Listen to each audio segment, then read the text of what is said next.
መታለች ወደ እናቷ የሚል ሀሳብ ሰጥቶታል። አባቷም እውነትን ነው ይለዋል። በቃ ነገ ጧት እመጣለሁ እስከዛ ጠብቋት የሚል ትዕዛዝም ሰጥቷቸዋል። ታዲያ ስለ ፍራንኩ እንነጋገር ሲላቸውም ጆሯቸውን የነዘገው ስልኩን። ሊዲያ እንደተለመደው ዳንስ ላይ ነች። በዚህ አጋጣሚ ሄደችና የባርኮት እናት ልዱ ብላ እቅፍ ታረጋታለች። ማሚ መጣሽ እንዴ ብላም ተደሰተች። ምንድነው እንደዚህ የሚያዘልልሽም አለቻት። አድገሻል እኮ እናሽ እንደምትመስዩ እያለቻትም ነበር። ስለ አደይም ጠይቃን ነበር። እስኪ እውነቱን ንገሪኝ፣ አደይን እኮ ፍቅር ናት ያስወጠቻት፣ አንቺ ውጭ ብላሻለች የሚል ሀሳብ ነግረሻታል አይደል አለቻት። አደይና ፍቅር ምንም ተዋደው አያውቁም። አደይ አንድም ቀን በሰላም ኖር አታውቅም። በጣም እያሰቀየቻት ነበር ትላታለች ፍቅር። በቃ ፍቅር እንደዚህ ነው ብላም አኩርፋለች እናቷ።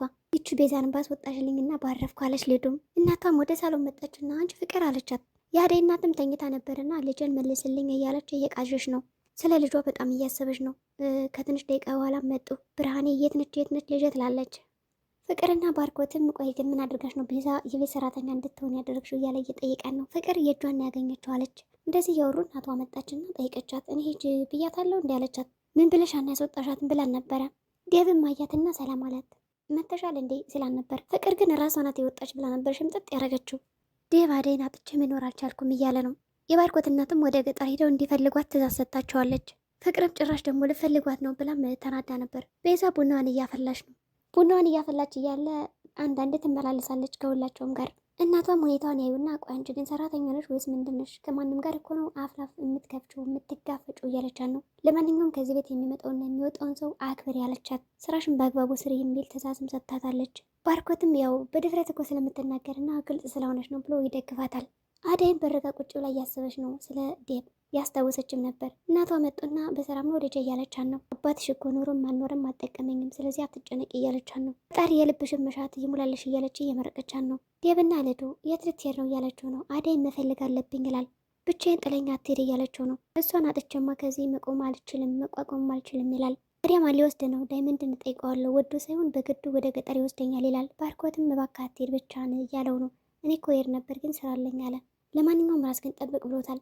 ዳይመንድን ለመፈለግም ወጣ ከቤት። ልዱም ለምን ፈቀድክለት እያለችው ነበር ባርኮትን። ታዲያን የምላርገው አለ። ልዱም ወይ ግን ቤዛን ትወዳታለች፣ ቤዛ እንደዛ ሆና ሳያት በጣም ተደንቅ ያለው እያለችው ነበር። እሱም በጣም ወዳታለሁ ይላል። የእጇን ያገኘችው ግን እኮ ምንም አይነት ጥሩ ጠባይ የላትም ብለዋለች። ወንድሜ ልከተል ብላም ተከተለችው። ብርሃኔና እናቷ እንዲሁም አሹ ተሎ ተመለሽ ወደ ከተማ እያሏት ነው። አደይን የሚፈልጓት ሰዎች በጣም ብዙ ናቸው። አደይም እኔ አንድ ያሰብኩት ነገር አለ ግን እናቴን ላማከር፣ ወደ አረብ ሀገር ሄጄ በአጭር ጊዜ ውስጥ እንለወጣለን፣ አንቺም የተሻለ ኑሮ ትኖራለሽ እያለቻት ነው። እናቷ በጭራሽም አይሆንም ወደ አረብ ሀገር፣ ከዚህ ሀገር ሆነሽ ራሱ ቅስም እየተሰባበረ ነው ያለ፣ እንኳን አረብ ሀገር ሄደሽ አለቻት። ሀሳቧን አልተቀበለችም። ግን አባቴ ይህን ቤት ያውቃል ብላ ስትጠይቅም ያውቀዋል፣ ያው እሱ ሲሰክርና የሆነ ነገር ሲፈልግ ነው የሚመጣው ከዚህ ቤት አለች። ብርሃኔም አባትሽ እንደዛ አትናገር እያለቻት ነው። አሹም አንቺ ግን ከተማ ደርሰሽ ከመጣሽ ወዲህ ተቃይሯል ጸባይሽ እያላት ነበር ብርሃኔ። እናቷም እንደዛ እያለቻት ነበር። እናትና ልጅ እንግዲህ ስለ ታላቅ ልጃቸውና እህታቸው እየተጨነቁ ነው። ጫኔና አለልኝም ብርሃኔንማ ሚስት ማድረግ አለብኝ እያለው ስለ ሰፈር ሴቶች እያወሩ እያነሱና እየተነጋገሩ ነው። ጓደኛሞች በአንድ ሴት ምክንያት እንደተጣሉና ማንን ማግባት እንዳለበት እየተፈካከሩ ነው። እንደዚህ ስለ ሴቶች እያወሩ አሹም መጥቶ ይቀላቀላቸዋል። በጸባይ ነበር የተቀላቀላቸው። ምን እያረክ ነው እንዴ? እኔ ጓደኛቸው አይደለሁ ኑና እስኪ ልጋብዛችሁ ይላቸዋል። ጫኔ እንግዲህ ራስ ወዳድና ያው በሆዱ የሚታለል ነው። አለልኝ ግን እንደዛ አይደለምና እሺ ብሎ ተከተላቸው።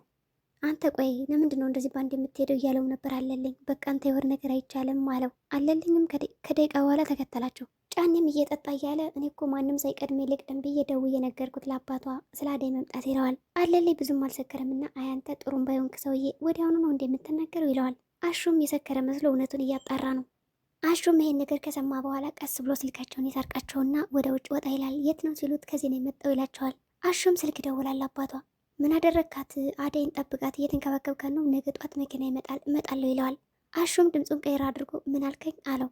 አሰማም ደንቆሮ ነው እንዲህ እያለው ነበር። ከኋላም ጫኔና ጓደኛው መጡበት ስልኩን ከዘጋ በኋላ። ሰላም ጤና ይስጥልኝ